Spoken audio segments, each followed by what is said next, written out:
Okay.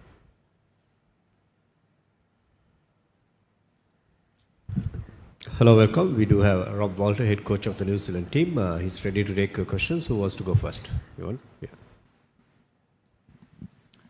Hello.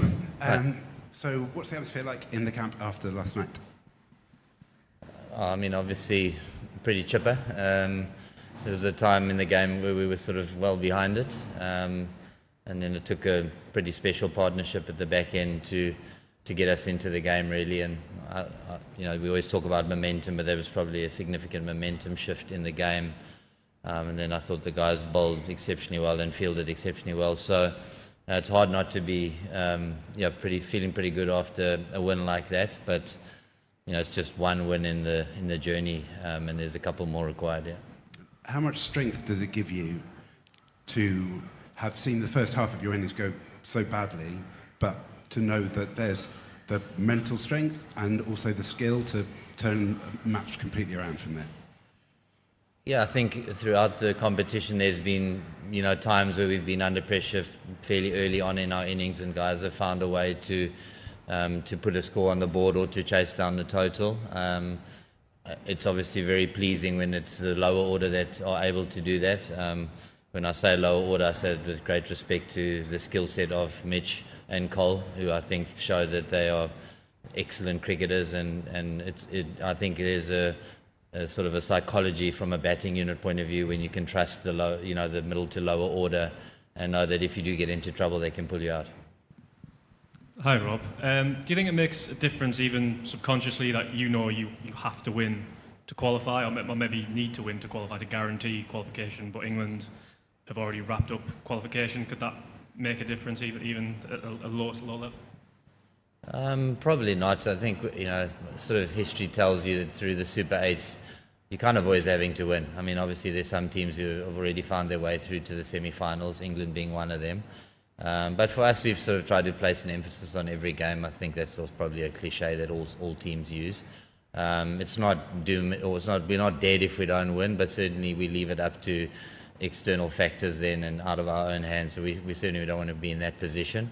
But it's really taking care of the sort of ball by ball process, really, and hopefully that takes care of the result.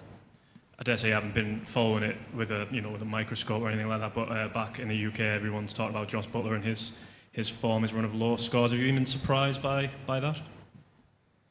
I don't think you'd ever doubt the quality of Jos Buttler. He's got enough numbers behind his name to suggest that he's one of England's best white ball batters. So, but we know that all batters probably find a space in their career somewhere where there's a lull.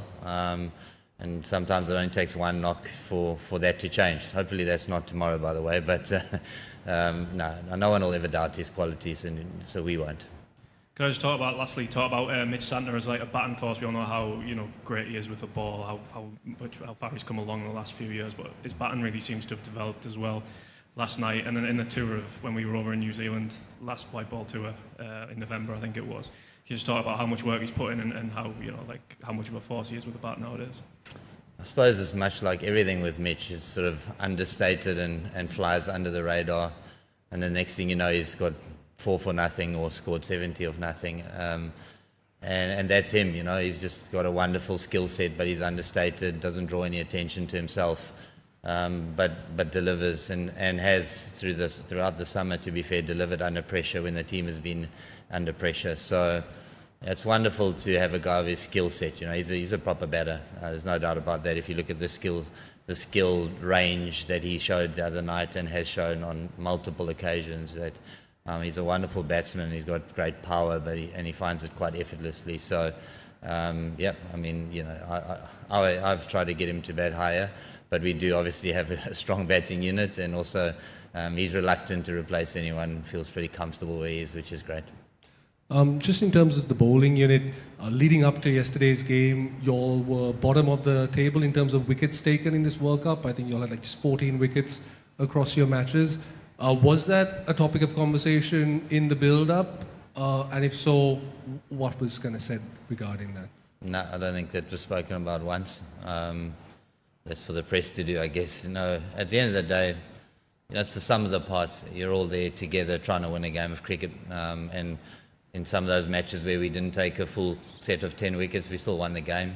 So we managed to restrict, and in T20 cricket, sometimes restriction is as valuable as wickets. So from our point of view, it's, taking wickets is just the end process of executing a skill, isn't it? So for us, it's about trying to do that. It's about responding to the conditions, understanding what we need to do as a bowling unit, and then collectively doing it, really. And whether that has a team 7 down, or all out, or 2 down, if we win the game, it's irrelevant, really. And just in terms of problem solving, we saw yesterday how the pitch kind of changed and you all adapted on the fly, and obviously towards the end you all managed to get a lot of runs. How confident are you in your side's problem solving skills, considering the different surfaces that you're going to be up against? And how important is that, do you reckon, as a T20 unit going forward? I think if you look historically at the Black Caps, you would probably say that they're a team that have been great problem solvers. They are street smart. They find a way to understand the conditions quickly. It's certainly something that we pride ourselves on. And when you are in the subcontinent, and there's different soil types on the same block, you are faced with different conditions all the time. And that's the beauty of the game of cricket, isn't it? It's like nothing's ever the same. And so, we want to keep being a side that responds quickly. We can adapt to conditions quickly and find a method, and that won't change. That won't change throughout. Final question. Did you watch England's game the other day? If so, what did you make of Harry Brooks' innings, and how does it complicate things that he may or may not come in at 3? Firstly, it was a wonderful innings. I think everyone has spoken and written about that. There's no doubt he's a wonderful player. Obviously, he scored 100 against us in New Zealand, so we're well aware of his quality. To be honest, where in the order he comes in is probably irrelevant. You still got to bowl to him, whether it's in the first over or the 15th over. So, batting orders can be sort of overstated at times, and I think whatever decision they make will be ready for him. And just very quickly, you two sides know each other very well, have played each other very frequently. England have a lot of New Zealand coaches from New Zealand. Tim Southey, who was very recently in the New Zealand team, obviously he didn't make any kind of big difference in the ODI series in New Zealand in October. But what kind of advantage might he provide for England in preparing for this match?